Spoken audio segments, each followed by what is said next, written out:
Hey, welcome to Guitar Knobs, the guitars, gear, noise, and nonsense podcast, hosted today by these knobs. Tony Dudzik, Pick Guardian. Mike Trombley, Native Audio. No Jared Brandon. He's in the Dominican Republic, taking in the sun and sand. And eating tomahawk steaks. Yes, we miss Jared.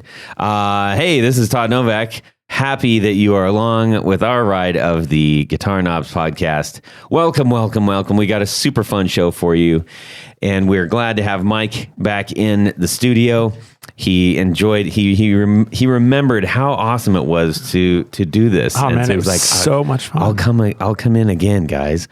So, Tony, what do we do on this podcast? We talk to builders of boutique things like amps and guitars. That and is pedals. our speciality. That's our specialty. Yes. But we also talk to other people in the industry. Yes. Influencing these influencers. Things. And, well, no, that's a dirty word. Oh, we don't. Okay. Just active in the guitar community, contributing to the guitar community. Yeah, All kinds of and then sometimes other people that are involved on this podcast world. Yeah, the wonderful world of podcasts. Mm-hmm. All right, and other things. I'm going to take the mic away from you. Hey, who do we have on the line? Coe Schneider. All right, Coe Schneider from Flippin Flippers fame podcast. Yes, and the One Day Guitar Show fame. Yeah. Any other fames? Not worth mentioning at the moment, probably. No. Okay, great. Legitimately, we're going to have a really good time on the show, and we're going to talk about the guitar community at large. I think that's something that we are collectively involved in and contributing to. So this should be a lot of fun. First, announcements.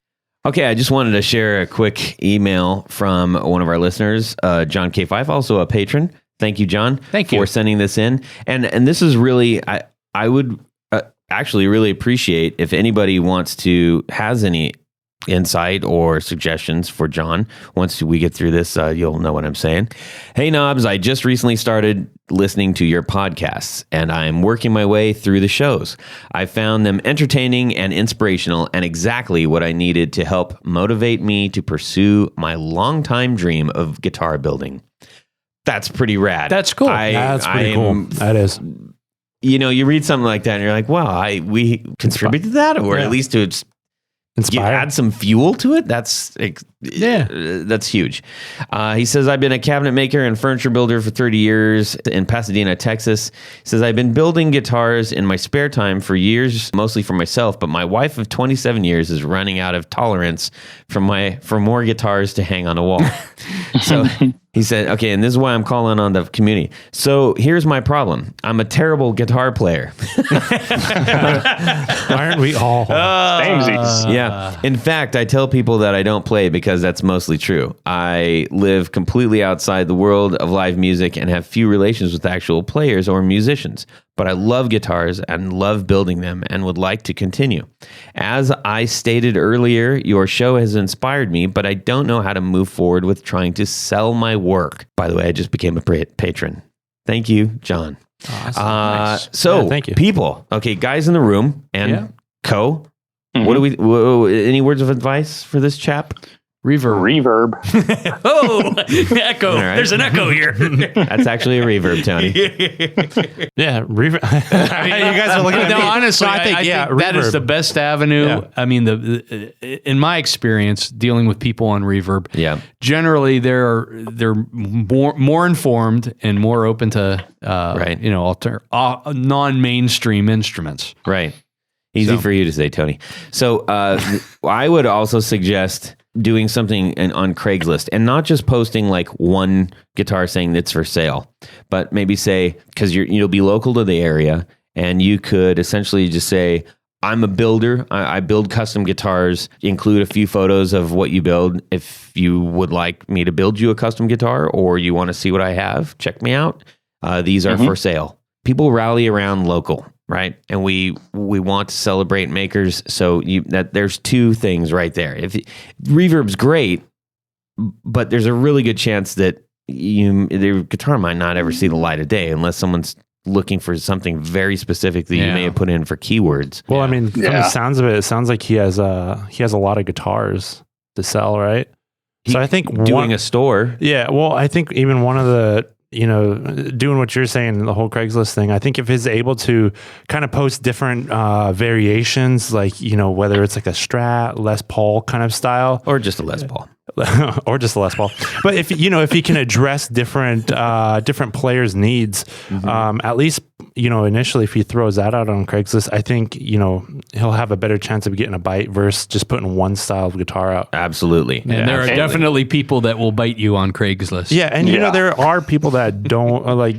Todd was saying they want to address the local need, or even they want something out of the norm, like Tony was saying. Yep. So I think this would be totally. I think the Craigslist thing would definitely be something, or Reverb. Another thing, to keep it local, if he's not afraid to put his personal life out there, Facebook Marketplace. That's true. He's a real guy. That is true. Yeah, Facebook Marketplace is a little weird sometimes. Very weird all the time. but one of the things I do suggest for him too is start engaging in the music community. Start getting to know people, start getting to know, who else is doing guitars. Start it on social. Yeah. Just do it on social. Start doing it on the social, Or go to some shows. Yep. Open mic nights. Oh, yeah. Yeah. Yeah. Yeah, that's not a bad idea. I mean, you could actually sort of try to get in with a venue and say, hey, would you mind using my guitar in your back line or something like that? It would be good. Yeah. I think one other way to engage is see if there's some local shops that you can get your, hang your guitar in, and it's a little tougher. It's not as broad as digital, but it's a way, right? Mm-hmm. Yeah. Or a local guitar show. Oh, here's another great way to do this, and we're going to lift this straight from Honey Tea, my good friend at Honey Tea. Document what you're doing. Document your build. If you take the time to set up the steps and get a couple good shots and just walk someone through, like, hey, this is what I'm doing with this new guitar I'm building. Literally walk them through an entire build of a guitar. People will want to see the next one. Well, now what's he doing with the guitar? Yeah, that's true. And that also helps to show your technique and show your dedication to the craft, etc. So that's a really great email there, John. So thank you for sending that in, buddy. Okay, we also have a 4 on the floor from Rick Langlu, one of our new patrons, and he says, Stone Deaf Effects, Fig Fum Fuzz. It's a fun one to say. The fuzz that does everything I need, and the noise gate is a nice addition. Stone Deaf Effects makes some actually really awesome pedals. I always kind of want to get my hands on the parametric EQ they had. I remember we were. Yeah, I almost pulled the trigger on it a couple times, but then didn't. It's woulda, coulda, shoulda. Got to pay the rent, baby.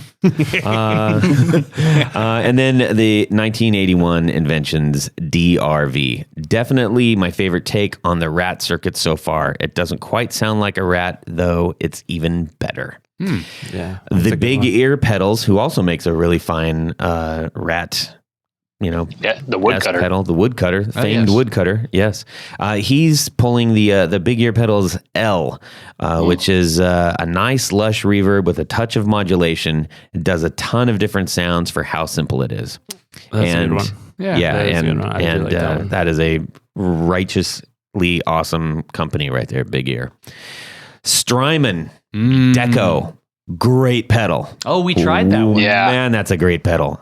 It's like it's probably the Strymon pedal that when you mention that, everybody goes, oh my gosh, that's a great pedal. But everybody just talks about like the timeline and the big So really quick, what's the big difference between that and say one of their other delays? It's the best phaser ever. Oh, is it the phaser? Well, it does a lot of stuff. Is it really? That's the whole thing. It's like a time box. I'm just approaching this because I haven't got to play that yet. So it's outstanding. It's got a little bit of, it's got tape business with it, right? Mm-hmm. So it's like tape modulation, a little bit of phaser. The flangey sound, right? Yeah, it's a little bit of tape phasing. That's okay.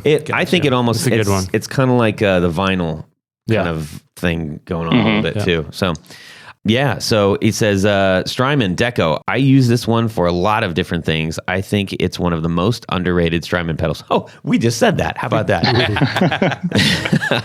Copycat. Yeah, boy, I stole his thunder. Rick, thank you so much for sending that in. And as I mentioned, we're going to be going through all of our patrons, starting off with our patrons, going backwards and getting their four on the floors, including anybody that comes on new. So I think it's fun to hear what people's personal four on the floors are. I don't know if I can open up the floodgates completely. I do like everyone, that though, because I'm going to go home and look up that Strymon Deco. You need to get one, dude. You would love it. Yeah, I think you would. Yeah. All righty. What do we do this week in Guitar Worlds, everybody? Let's hear from Coe. I'm going to go with Coe first. I'm breaking the mold, baby. All right. Well, this week I got a pedal that's been on my kind of wish list for years now. The Dunlop TVP1, which is like the Crybaby wah type enclosure, but it's like a maroon purple, and it is a volume pedal, but it can also be a tremolo pedal, and you control the speed with the treadle. I've wanted one for years, and I finally found one for well under $100 up used, so I snagged it. And if I don't like it, it's got a lot of flip room in it, so I'll be good to go. Nice. Tony. Let's see. Well, okay, yeah, just today actually, I got the neck for my Japanese tattoo telly body. Oh, it's so cool. It is. It's really cool. So my buddy Chris put together this. It's basically cloth that he attaches to a pine body, and then just coats, I don't know how many coats of clear on top of it. So it's almost got the print itself is really cool. It's like, all these Japanese tattoos all the way across the front and back of the body. And he just delivered the neck today. So I put it together. And the one thing when we were talking about, when John was talking about getting started in building guitars, there is that magic moment when you've got the tuners on, the nut cut, and you put the strings on, and when that the couple of hunks of wood actually become a guitar, when it all connects. Yeah, it's magical. And it may like this one, actually surprisingly, this one I didn't have to do much setup work. I mean, it was pretty well ready to go, which is unusual. Yeah. But it's just when you put it together and the pieces realize that they are a guitar, it's magical. Yeah. We're gonna have to save the other magic one that you put together for next week. Yes, I will. Oh man, I will. So good, dude. All right. Well, that was a really weird sound coming out. Yeah, what is that? I'm not sure. It's like a motorboat. Is that Tony?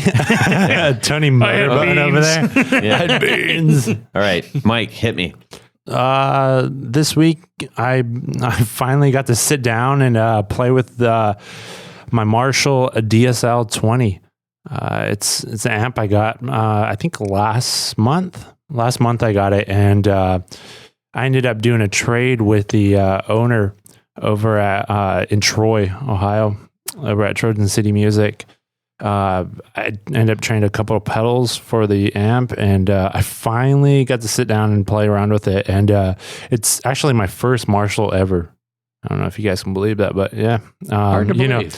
I'm typically a Fender guy. I'm still in disbelief. I know. And, didn't you just say you got a Bassman working recently? Yes. Yeah. So I got that Bassman. That's actually now in my shop, and I'm using that for all of my prototyping and my quality testing for all my pedals and stuff. But as cool as this Marshall is, this DSL 20, because I got the head and then the kind of half stack looking thing, it's a 212s. And as cool as that is, I just still love, there's something about a Fender, man. It's, this Marshall has all these knobs, and it's like, I just turn my Fender on, adjust the treble, bass, volume, and I'm good. And, but yeah, so I'm going back to that Bassman. Now, let me ask you, I mean, the mids that a Marshall produces, is that kind of throw you, Did you find yourself like trying to adjust it to make it sound like a familiar sound? Yeah, kind of. So the clean sound, I kind of got set more towards the Fender-y kind of sound, but the thing is I have the gain for the clean channel like maxed out, so you kind of get like a little bit of a punch. It just sounds like you have like a preamp pedal going into like, say, like a Fender or something like that. So you got a little bit of dirt on the clean, but nothing that too noticeable. And as far as the amp goes itself, it has a presence and a resonance. What's cool about the resonance is you can add or drop bass out of the signal. And then the presence, I have that all the way down just because anytime you turn that up, it seems like it gets a little glassy. Oh, it's it's like a variable bright switch. Yeah. And it's just like too glassy. So I keep that resonance, keep the presence sound, resonance up about 12 o'clock, and I get like a nice thick sound. But what I love about this Marshall though is the high gain channel. The high gain channel just sounds phenomenal. And in a perfect world, I'd probably do my clean tone with the Fender Bassman, and then just do a switch over. You can get the Governor, man. Oh yeah, I could do. Wouldn't that do it? The old Governor pedal. I haven't been able to play the Governor like in person. The Marshall Governor. Yeah, the Marshall Governor. It has volume, gain. What? You're shaking your head. Just and a 3-band EQ. Yeah, I mean, I'm familiar with the pedal, but I don't know how that gets you clean sound. No. Okay. So like clean. I misunderstood. Yeah, clean with the Bassman, but with the Marshall drive. All right. Yeah. Sorry, I mean, there's a million. I checked you out could for do a second. the Plexi. Tony's still back at Bassman. The Wampler Plexi drive would probably give you something like that. Yeah. I mean, there's a ton of Marshalls in a box, right? There is. Or you could have an A/B switch. That is true. That's kind of what I was aiming for. But then again, you don't want to lug around 2 amps. At least I don't. No. So I don't know. But I do like this amp though. I wouldn't know about that. I usually have my roadies and techs take care of that for me. Right. As for me, I got to play around with I got a touch of Death by Audio this week, and and so I was playing around with some Fuzz War and a couple other things, and that was really fun, happy times. And by the time you hear this, you will have heard our episode about Death by Audio. Ooh, so yes. Ta-da! Wow. Yep. So we had him on the show, and it was great. And we will have already known that because you're hearing this now. But no, it was kind of fun because we prep and try to get familiar with it, and then when it's over, like I'm gonna play some more. And then I know more about it, and I heard from the actual builder, and cool. It was great. So good times. Yes, good times had by all. 1, 2, 3. 4 on the floor. Coe, give us your 4 on the floor. All right. So I'm going to start off. Well, okay. I had a hard time with this because I have different iterations of pedals I like. And one of my favorite guitars that I play has one of my favorite pedal circuits in it. But I did this based on any guitar. I can pick up any guitar and this will work. So I'm going to start with the BC 549 from Solid Gold Effects. Single knob, little finger enclosure, dirty boost. It's dirty enough that I can use it as a drive pedal, and I love it. It's my favorite. So is the one knob to control the volume, the dB on the boost? Yep. Okay, cool. Okay. So it's the same hair all the way through, or does it get hairier with the volume? It's pretty much the same hair all the way through, but you crank the volume, you're going to push your amp more. Yeah. So you're going to get more hair anyway. That's rad. Yeah. Like I'm not very into things being clean and transparent. So when I read that it's a dirty, nasty boost, I had to buy one, and I have never regretted it. What amp are you running that into? For probably 10 years now, I've been using a Fender Supersonic. Okay. But I just got a Benson Vincent. Yes, a good one. You mentioned that at the show. Yeah, so I'm still running it into the Benson Vincent. Okay. So, yeah. Awesome. That's cool. That's very cool. All right. Numero Number 2, the Pelican Noiseworks Half Horse. It's my favorite fuzz. I'm just gonna say it's my favorite fuzz of all time. Commit. I'm gonna commit. I did commit because it's actually in my guitar too. I have the half horse circuit on a slider switch in my guitar, so I can turn it on at any time. And I put it when I have it on my board. I put it after the boost because I like pushing fuzz with boost. And this fuzz, especially because he designed it to be very dynamic to where you can get Jack White or David Gilmour out of it. Like that was the aim. It's sputtery and gross and sounds broken on one end, or on the other side, it sounds like you were just doing a nice, clean solo where every note is perfect and purposeful. Nice. Yeah, and it's simple to operate too. Yeah. What kind of guitar do you have it in? An Equitz. Okay. There you go. It's the Fuzz Rayburn. Okay. Excellent. Yeah. And is that germanium or silicone base? Do you wish I could remember. I know it's not germanium. Okay. I think it's like his spin on an op amp, but okay. I could be off on that. I know that it's based off of one of the sides of his Pelotar pedal. Right. Yeah. And that's the one with it's the glue bottle, right? Is that the glue bottle one? Yeah. Yeah. Yep. That's fun. Yeah. We're hoping to have him on the show pretty soon too. That'd be awesome. Yeah. Looking forward to that. He's a great dude. All right. Number 3. Number 3 is going to be the Wells from Like My Pedals. That's a new one. Yeah. So it's a delay pedal. I'm not a big delay and reverb type of guy, but this one is a single box with tap tempo. It's a analog style, but it's not like a modulated delay. It kind of is in the vein of a AD, like an Ibanez AD, where it kind of mushes on the repeats, doesn't really like wobble. It's like squishes, if that makes sense. What's the controls on that? It has the time, the mix, and what's the other one? I don't remember. It's not in front of me. Yeah. I can grab it if you want me to. Oh, that's fine. We actually just have it pulled up here. The LED light up? I mean the foot switch lights up, yeah? No, it's just it's mix, repeats, and delay time. It's red. There it is. Red anodized. It looks like then. Yeah. Well, part of his deal is that his enclosures are all custom for the most part. So he builds them one at a time, and you can order one of his stock graphics and colors, or you can pick any color from his giant list, and he'll put whatever graphic on it you want. Where is he located? Florida. Okay. All right. Well, but you can find him on Facebook. Yeah. Yeah. How much do those run? I want to say the Wells is like 120 to 140, right in that range, if I remember. Not bad for a tap. No, man. No, that's awesome. Yeah, and it's amazing delay. So, and I don't like delay that much.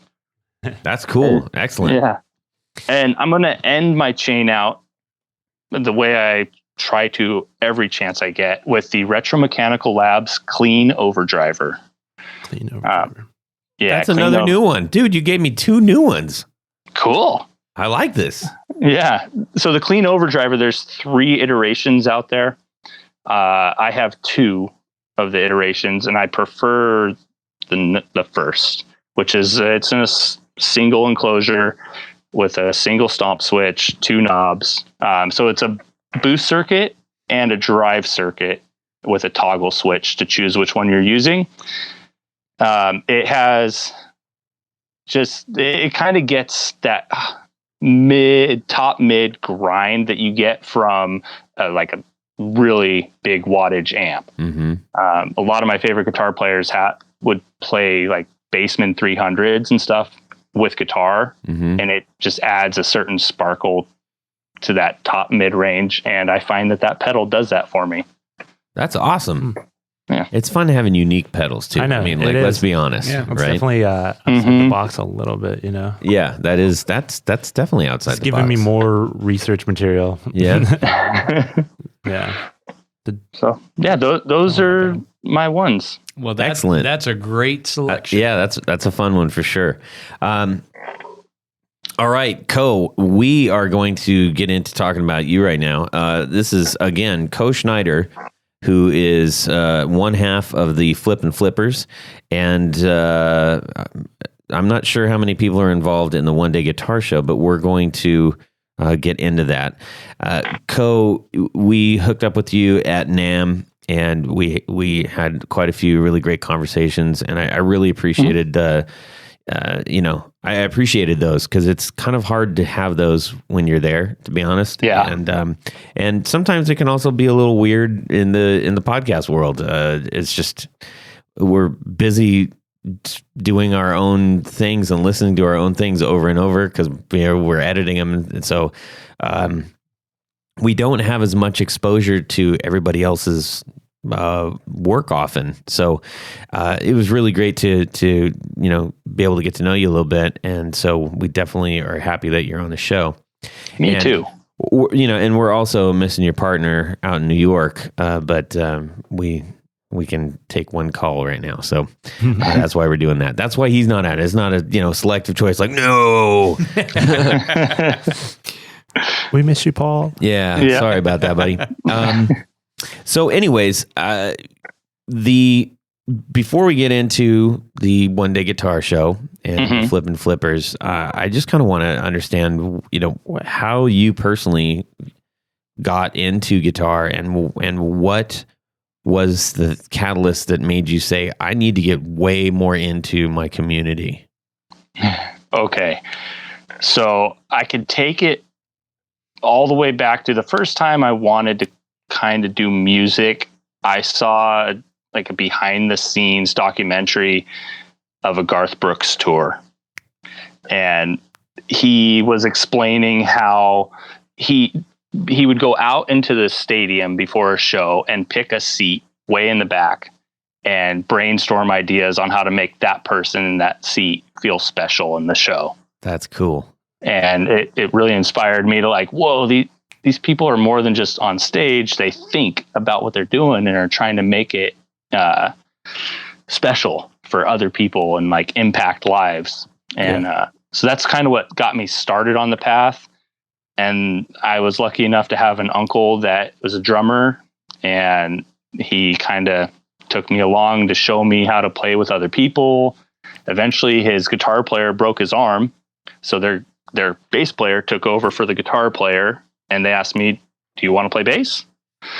And I said, I don't know how. And they said, any monkey can play bass. Oh boy. and so I would Coe Schneider's remarks do not reflect the position of the Guitar Knobs podcast. We might have to throw a warning in there. I still believe that. I mean, and I'm still a bass player. So, that's really my instrument is bass. I love guitar, but I play bass more. Yeah.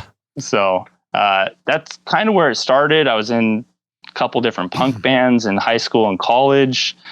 I was in a pop country band for a while. I play for a bluegrass group. And at some point, somebody turned me on to the 60 Cycle Hum podcast. It was in their first 10 episodes or so.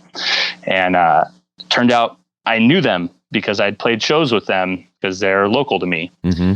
And just through them, I got to experience this big, wide culture of gear because I was very much just stuck in what was in the Musician's Friend catalog and at Guitar Center. Right. So what year was this? Well, whenever they started, like 2014, I think. Yeah. Okay. Yeah. Well, and that's one interesting thing about at least Southern California is they're having grown up in Huntington Beach area. There's not. I mean, now they're making a little bit of a comeback, but at the time that we're talking about right now, and even before that, is like they just flat out didn't exist anymore. Yeah. Mm-hmm. You really only had Guitar Center, at least in Southern California. I mean, they really weren't. I mean, that was it.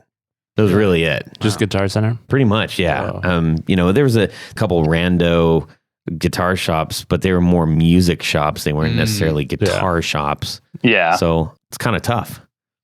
It can be. And luckily for the internet and the invention of the podcast, now I am in this world of boutique gear and spending a lot of money and building an extra building on my property to store stuff in. So, wow, amazing. And where's that located? Where can we find this gear? What's the security code? Yeah. Oh, that's cool. When you heard that and you got exposed to that, what was the next? So the next thing was they talked about. So this is a lot of podcast talk here. They talked about a podcast called The Lutherist. Yes. With Paul Roney. Mm-hmm. And so I started listening to that, and it was very much about building. Like that was his main focus, is like building up builders and telling his experiences and giving tips and tricks. Mm-hmm. And that got me even more interested in this stuff, because I didn't know that there was like this builder culture going on, mm-hmm. Because I'm used to Guitar Center.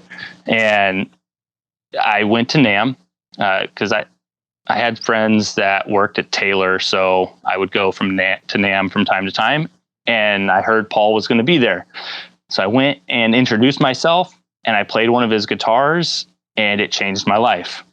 Like, as cheesy as that sounds, I played his Vireo that he called Takif. It was like a Keith Richards Telecaster inspired guitar. Mm-hmm.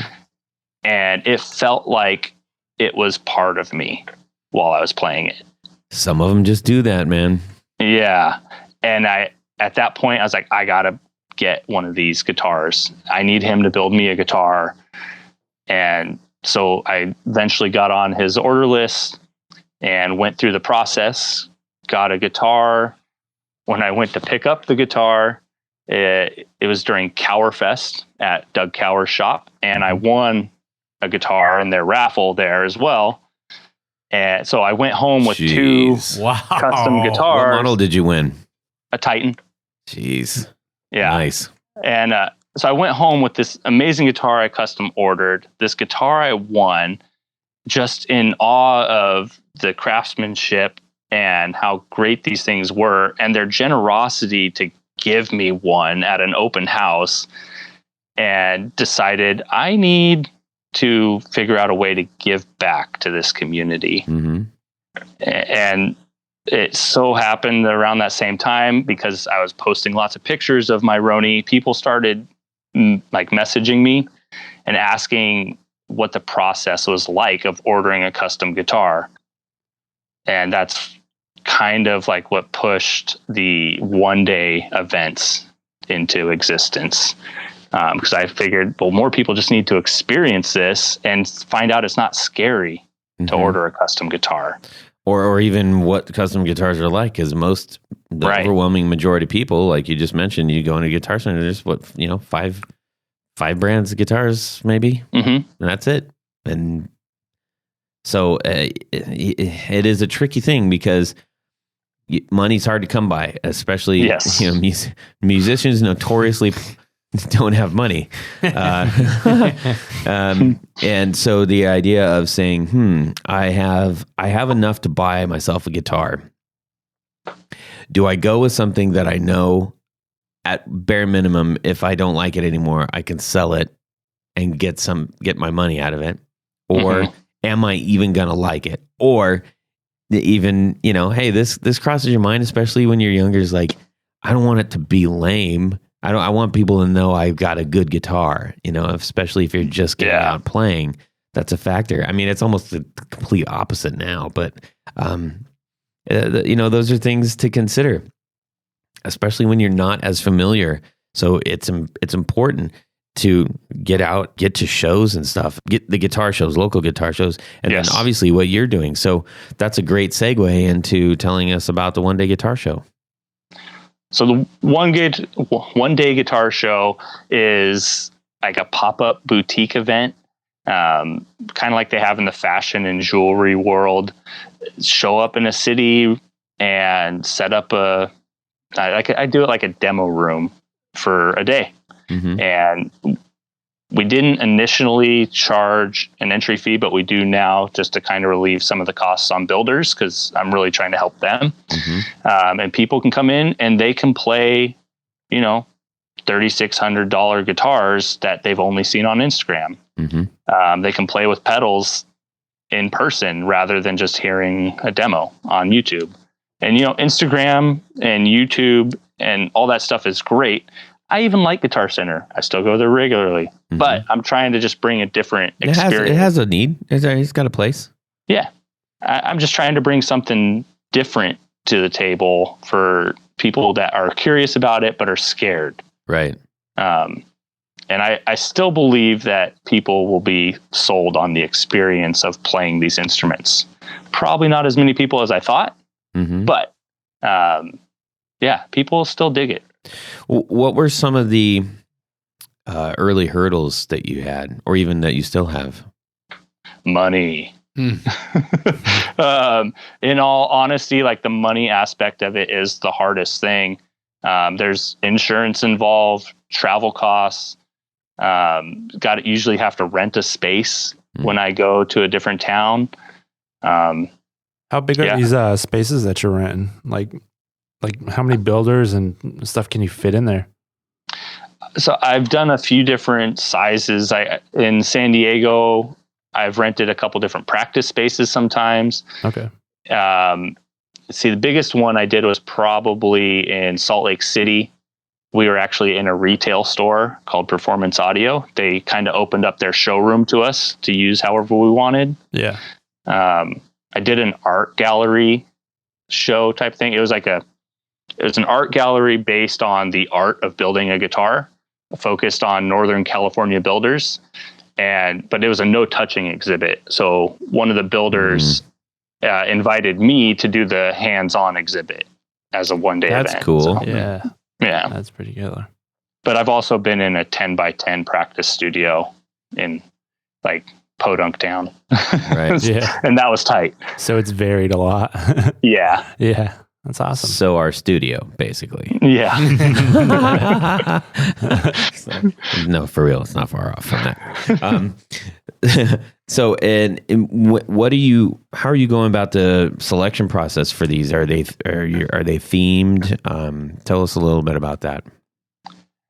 It started off with people that were friends, that became friends through me trying to be in the community, like Paul Roney, and through him, Doug Cower, and Kevin Equitz actually ran into me at a local guitar show and said, "Hey, you're Coe. I want to do your show and let's do some other stuff." And so that's how it just kind of word of mouth, I guess. People reach out to me and I check out what they're doing. I usually try and make 2 or 3 phone calls with them and just kind of get to know them and their process. And then I ask them to send me a guitar to check out in person. So a lot of these people going to these shows and stuff, are a lot of them your podcast listeners? No, I started one day long before I was doing a podcast. Oh, okay. Yeah. I'm just trying to get a frame of reference time-wise for this. Yeah. All right. So the one day started in 2016. Okay. Is when I started working on it. Yeah. Nice. What are some things that you are looking to? So you're continuing to do this. How often are you doing it? Right now, I'm at twice a year. I had to dial it back because of money and family. I'm up to 3 kids now. Yeah. And have a day job. So beautiful kids, by the way. Beautiful family. Thank you for posting that out to the community. It's nice seeing who's out there, Yeah. Yeah. We're all real people. Yeah. Yeah. So I had to dial it back. The first year I did 9. And so that was pretty intense. Our youngest was born the month before my first one-day event. So I dialed it back. I did 2 last year. I plan on trying to get 2 in this year. I'm trying to partner with other guitar shows or art exhibits to kind of get a bigger audience and really get more exposure for builders. Gotcha. Are you doing that like summer, fall kind of term? Yeah, I'm looking at summer fall for this year. Okay. Interesting. Well, if you ever come to Ohio to do that, I actually have a perfect space. Yeah, your studio? No, where my no. Yep, we got a table and everything. Yeah. We'll just throw Tony in the corner right back there. No, actually, but I do have a great space, but we can talk. But anyways, I'm also interested in franchising it out. Interesting. I think that's a great idea. I mean, I don't think anybody in this room is not thinking about that right now in some way. Yeah. Yeah. That'd be awesome. That's something. Yeah, we should talk about that afterwards. We won't bore the listeners with that kind of business, but yeah, I think that'd be interesting. So okay, so you're doing that. You dial it back. I suspect your wife was probably happy about it, but not insensitive to like, hey, it's like mine. She gets how important this is to me in my life. Yeah. And so she's very, very accommodating, although I know my threshold of what I can do, how much I can do and how much I can't, Yeah. I tend to push the threshold a lot. Yeah. My wife is very gracious. Yeah. So Nam was my threshold. So yeah, I'm going to be doing Nam a bit different next year. So. Yeah. Cool. Well, so has there been anything that's come out of that? And not saying Flippin Flippers podcast, but has there been anything that's like evolved or come out of that as a result of your efforts there? Like good things? or bad. Hopefully good things. Yeah. I mean, let's hear about the bad stuff. No, actually, a lot of good things have come out of it. Like to where I'm not super bummed that I had to dial back the actual shows, because I've been able to build relationships with builders to the point where now they talk to me. I know about new models. This is like one of those demo guy humble brag things. Like I know new models before they come out, or I get to help talk them through design things, or they just want to know what I think of it if it looks ugly. So it's very humbling that, because I can't build a guitar.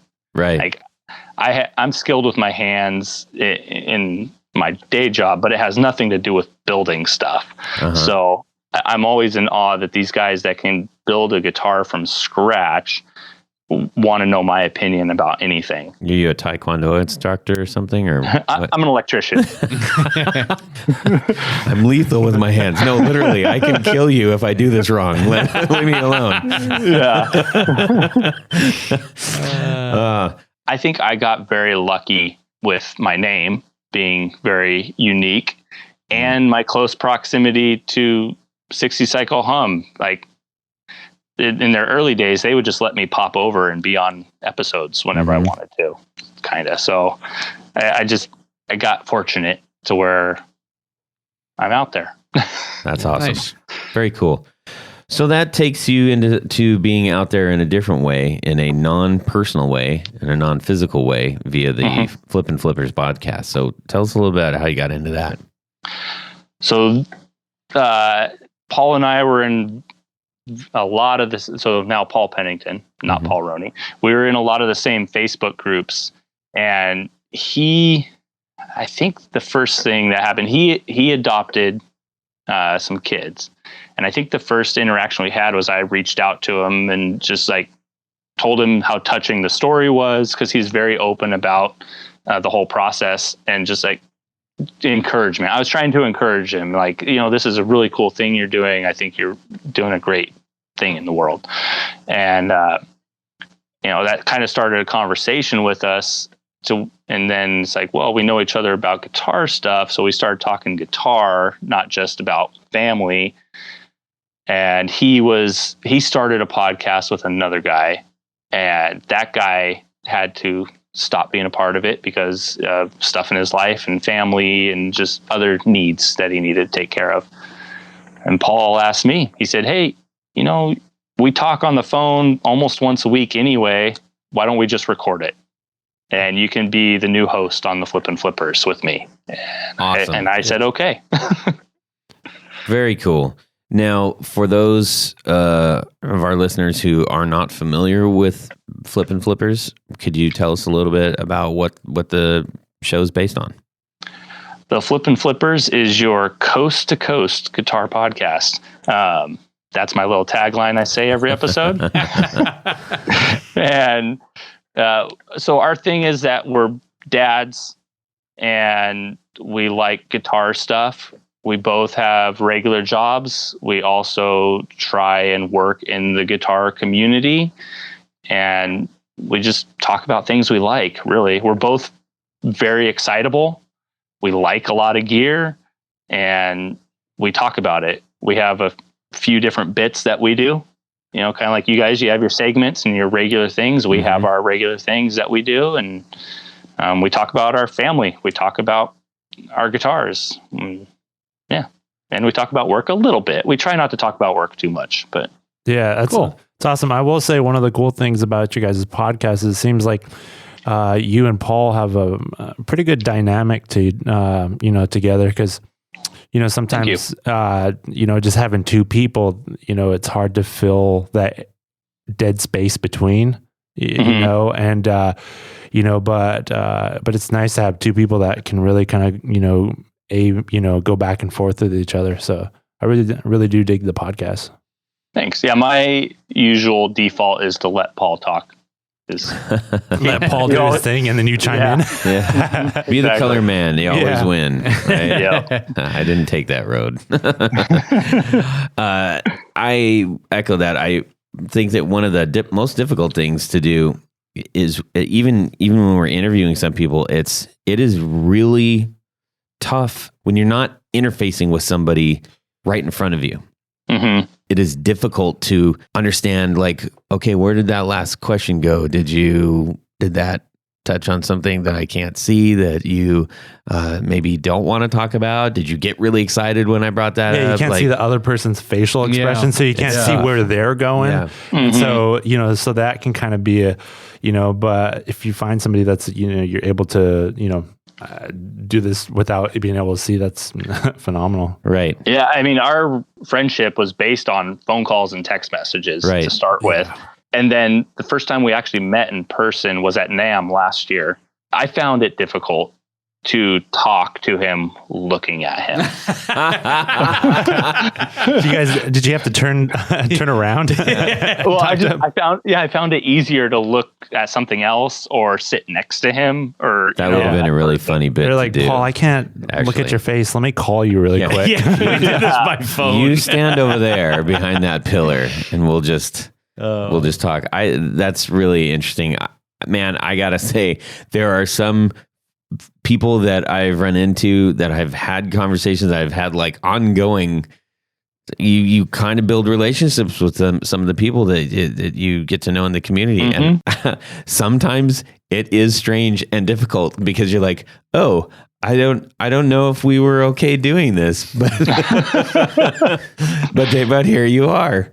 And I'll go now because clearly you're uncomfortable. Yeah, I had an interaction like that at NAMM with somebody. I won't get into it, but it was like, I'm like, hey, hey, nice to meet you, blah, blah, blah, blah, blah. Yeah. And then we're just both standing there looking at each other. And now we're talking on the podcast. I've had a few of those. And I think the first real big one came when we did the Nashville NAMM. Mm-hmm. And I was you walk up and you're like, hey! And they're like, what? Leave me alone. I remember doing that. Actually, it's hilarious. I did that to Brian Wampler, and he was in line getting a sandwich or something, and we'd interviewed him like maybe I don't know a couple weeks before that. It was pretty fresh though, and I had my shirt on and everything, and I came up to him and I kind of clapped him on the back, and I'm like, hey, man, buddy, friend. And he just looked at me like he just didn't know what to do. And I was like, I felt like in Dumb and Dumber when Jim Carrey comes out of the 7-Eleven, he's like, hey, guys, Big gulps, huh? Well, see you later. It was exactly like that. And I can't fault him. You know, he was like, I wish somebody was there to film that. That would have been I'm glad they awesome. weren't, to be honest, because I felt like such a schmuck after. Oh my goodness. Gosh. But That's part of the fun, though. Yeah, he was a great guest. But I'm sorry for scaring you, Brian Wampler. Anyways. And your sandwich. Yeah. Yeah. Well, so where's that headed right now? Are you comfortable with your format? Are you any things new in the future for you? Well, because we kind of do it for ourselves, like we just kind of have fun with it. We recently changed our format and we decided to do seasons. Like we kind of think it's silly to do seasons, so we decided to do it.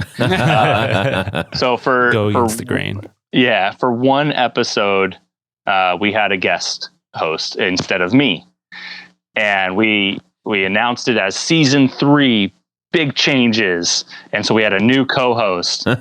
And the next week, we did an announcement where it was just a black screen, and Paul answers the phone, like it rings, and he answers like, "Hey, what's up?" And he's like, "Dude, I had the craziest dream. You were dead." And then it just goes season 4. Like, that's fun. Yeah. So we're adding some new things to what we're doing. The guy that was the co-host for our season 3 is going to be involved doing like field reporting stuff for us. Nice. Is that the guy with the like kind of Southern accent? Yeah. Yeah. So I just finished. Is it a real Southern accent or a fake? No, I don't know. It's a real Southern accent. Yeah, it sounds pretty. I kind of wish it was fake. I'm just saying. No, it sounds. I mean, it's a thick Southern accent. I just finished up this is season 4, episode 2. I think that's what it was. Yep. Yeah, and he was doing a field reporting and started talking about the weather and stuff. Mm-hmm. Oh my gosh, it was killing me. I was like, man, this guy has a thick accent. Yeah. So we're gonna hone in his bit a little bit. Yeah. And he's going to be on maybe once or twice a month, I think, is what we're working on. So that's awesome. That's great. Yeah. Fantastic.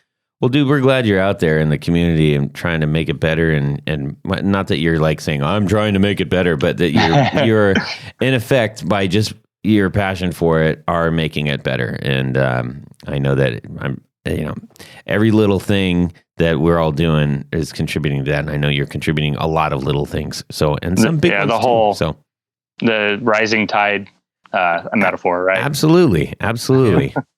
And it was a real treat.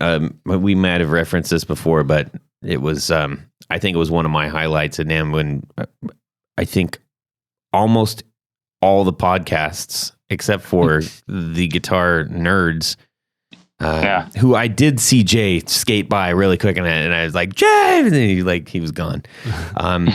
Was he getting a sandwich? Did you pat him on the back? No, we've actually met a couple. We met. So but it was cool, and I was like, we're doing something, that we're doing in the midst of all these other people who are doing their thing, and they have their own group. We got our little micro group in the middle. It was really fun.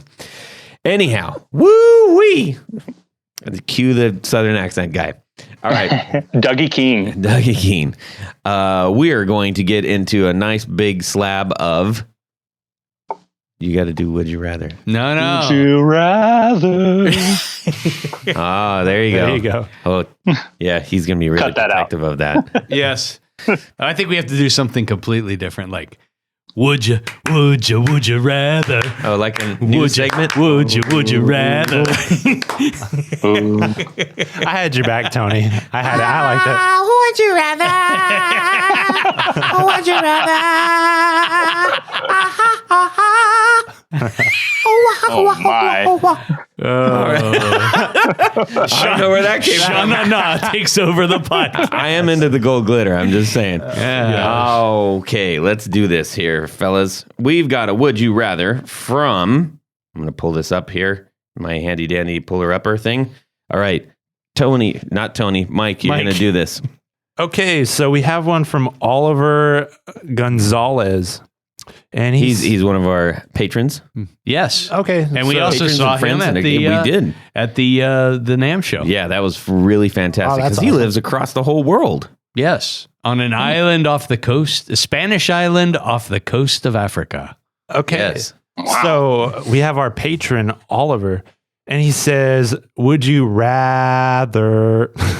he actually spelled out. He said, you're going to appear on a TV show, but your luggage got lost and you have no guitar. The TV producers offer you a Gibson Les Paul guitar with 2 options as a strap. Option number 1, a classic Fender strap. Or option 2, no strap, but a stool. Mm. So the classic Fender strap is the brown and gold blocks. Very familiar. Terrible vinyl on the inside. Oh yeah, really sort of a garbage strap. But hey, it's also a bit of a famous strap. Or no strap and a stool. That is a great question. Thank you for that. Would you rather, Oliver? Let's see. Spin the wheel of who's going first. Mike. I think I'd probably, with the Les Paul, I honestly don't care. I would just throw the Fender strap on. Because especially if I'm on a TV show, you're probably going to have that 5% of the population that's going to be an actual guitarist and actually care what the band's playing. So, I'd probably roll with the Fender strap with the Gibson Les Paul. Yeah. Only because I'm not picky and, I wear Nikes with a Vans shirt. All right. Yeah. Okay. All right. You are picky. You're picky. Am I picky? How am I picky? picky? You're picky. Why? Have you seen your pedals? Yeah, those are pedals though. Yeah, I know, but your pickiness goes into that. You're picky. Okay. All right. And you only play one kind of guitar. Yeah. See? All right. Tony. I first of all, I have little to no respect for stool sitters. So that's right out of the thing. Uh-huh. And I also like the juxtaposition of the Fender strap on a Gibson. So that's the route I'm going with. All right. Coe? I am going to sit on the stool. No respect. But yes, only until the first chorus, and then I'm going to kick the stool out, and I'm going to throw the guitar on the ground and play with my feet or my face or my elbows or whatever, kick it around. I don't know. I do punk and noise rock these days, so okay, yeah. I can respect that. All right, as long as you kick Jerry the stool. Lee Lewis action. I like it. Yeah. Okay. Todd? I'm going to count on this being not one of the more expensive Fender Classic ones, but one of the cheaper Fender Classic ones, like aforementioned, with the vinyl on the inside. Mm-hmm. I can't play sitting down. I play big, frenetically. I've got a very heavy right hand, and I'm going to turn the guitar strap inside out. Oh, nobody thought about practical. Practical. So I'm going to have the nice, soft inside cloth and the terrible vinyl on the outside, and then nobody knows. Wow. Todd's so smart. I've outsmarted the Would You Rather. Wow, he has done it. Yep. Yes. All hail. So let's see here. Tony Baloney, you got a list for us. I do. So at this point of the show, we like to thank some very special people, our executive producers. And I'm sure many of you out there are wondering, what's an executive producer? Well, here's how you do it. You go to patreon.com/the Guitar Knobs. That's right. And you can find out how you too can become a Patreon. Yes. Our patron on Patreon. And a little update there. We have... what levels do we have, Todd? We've got $5, $10, 10, and $20, and you whatever name else it. you can... You name it. Yes. $1,000. Beyond that, we'll work with you. Yeah. Bill Gates, if you're out there, we'll take a couple million. So just a little bit of the change. The $1 tier, we're obviously honoring those who have contributed $1. But we did away with that because honestly, it's like it costs a lot to send this stuff, and especially it just does, and it's taking no excuses necessary. No excuses. Todd. Thanks. Yeah. All right. So we've got a $5 and a $10. $5, $10, and up. Yep. There we go. Done. So one of the key things about being an executive producer, you get your name read on the thing. The thing. And that's a trademark of Brandon. So many trademarks, man. It's a circle B. So at this point, I'm just going to thank these executive producers. And I'm going to go, sometimes I like to go from newest to oldest. I'm going to go from oldest to newest. All right. Ooh. So let's thank Tom Barazin. Our very first one. Our very first. Martin Cliff. David Wolfson, Matt Brammer, Carlos Mancha, Pete Marshall, Robin Smith, John Daly, Oliver Gonzalez, who just provided a wonderful Would You Rather. That's correct. Sean S. Chris Kearney, John Anglin, Robert Marfleet, Darren Gregory, Doug Christ, Michael Van Zant, Brad Partridge, Corey Nigro, Ken Sayers, Jonathan Jerusik, Brian Robison, Michael Senchuk, Michael McVeigh, Rick Lenglou, and our newest, Stefan Lam. Stefan Lam. Yes, sir. Thank you for signing up to help support our show. Ladies and gentlemen, this truly is something that helps keep the lights on. We are not just saying that. We have a studio that we have to pay for every month and all kinds of other things. And it truly helps us out. And we're so very grateful for your help. Coe, where can people find you? The internet.